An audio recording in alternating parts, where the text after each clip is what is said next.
warahmatullahi wabarakatuh. Perkenalkan, nama saya Nur Hamimah, saya dari kelas 12 Manajemen Perkantoran 2. Di sini saya akan memaparkan kultum singkat tentang adab lebih tinggi daripada ilmu. Mari kita masuk ke videonya. Yang pertama-tama, marilah kita bersama-sama mengucapkan puji syukur kehadirat Allah Subhanahu wa Ta'ala yang telah memberikan kepada kita taufik serta hidayahnya, petunjuk dan inayahnya, sehingga kita dapat berkumpul di tempat yang mulia ini. Salawat serta salam tak lupa kita haturkan kepada junjungan kita, baginda Nabi besar Muhammad SAW. Semoga kita selaku umatnya dan pengikutnya bisa mendapatkan syafaatnya di akhir nanti. Amin, amin, amin, ya Rabbal Alamin. Hadirin sekalian yang semoga senantiasa dalam lindungan Allah Subhanahu wa Ta'ala. Dalam Islam, menuntut ilmu adalah sebuah kewajiban. Allah Subhanahu wa Ta'ala telah berfirman dalam Al-Quran, tepatnya pada surah Al-Mujadalah ayat 11, tentang keutamaan orang-orang yang berilmu. Di penggalan surah tersebut berbunyi, niscaya Allah akan meninggikan orang-orang yang beriman di antaramu dan orang-orang yang diberi ilmu pengetahuan beberapa derajat di atasnya. Quran Surah Al-Mujadalah ayat 11. Ilmu memiliki kedudukan yang tinggi, tapi di atas ilmu masih ada adab. Artinya, adab memiliki posisi yang lebih penting.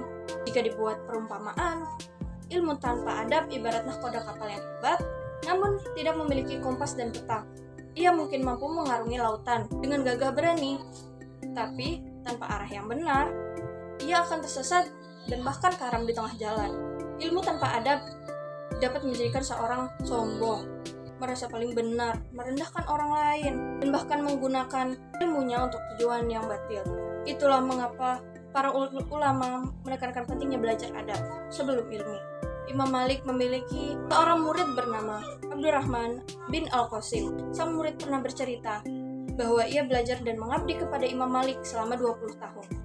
Dari 20 tahun tersebut, 2 tahun diantaranya digunakan untuk belajar ilmu, sedangkan 18 tahun diantaranya digunakan belajar adab. Bahkan, jika ia bisa menggunakan seluruh waktunya dalam 20 tahun tersebut, maka pasti akan ia lakukan. Kisah ini menunjukkan bahwa mempelajari adab adalah hal yang paling utama dan harus dilakukan sebelum menuntut ilmu. Ilmu yang berkah hanya akan diperoleh melalui adab yang baik. Bayangkan, jika ada seorang siswa yang datang ke sekolah tanpa adab yang baik, ia tidak menghormati guru, selalu membuat keributan ketika guru sedang mengajar, sombong, dan meremehkan teman-teman sekelasnya, atau berperilaku tidak sopan kepada guru-gurunya. Bisakah siswa seperti ini menyerap ilmu dan mengamalkannya? Tentunya tidak bisa. Adab ibarat kunci yang membuka pintu-pintu ilmu. Bagi seorang muslim, tujuan utama menuntut ilmu adalah untuk mendekatkan diri kepada Allah Subhanahu wa Ta'ala dan memberikan manfaat kepada sesama. Bukan sekedar untuk meraih pengakuan atau kedudukan di dunia, melainkan untuk meraih tujuan. Inilah mengapa adab sangat diperlukan. Marilah kita jadikan adab sebagai prioritas utama di dalam hidup kita. Sebelum kita mengajar ilmu pengetahuan yang setinggi-tingginya, mari kita didik diri kita untuk memiliki adab yang mulia. Dengan adab yang luhur, ilmu yang kita miliki akan menjadi cahaya yang menerangi jalan kebaikan, bukan bara api yang membakar keharmonisan. Dengan adab yang mulia, lisan kita terjaga dari hal-hal yang buruk dan dari perkataan yang menyakitkan.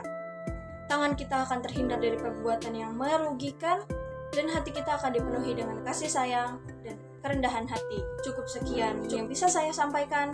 Untuk kurang dan lebihnya, saya mohon maaf. Assalamualaikum warahmatullahi wabarakatuh. Dadah.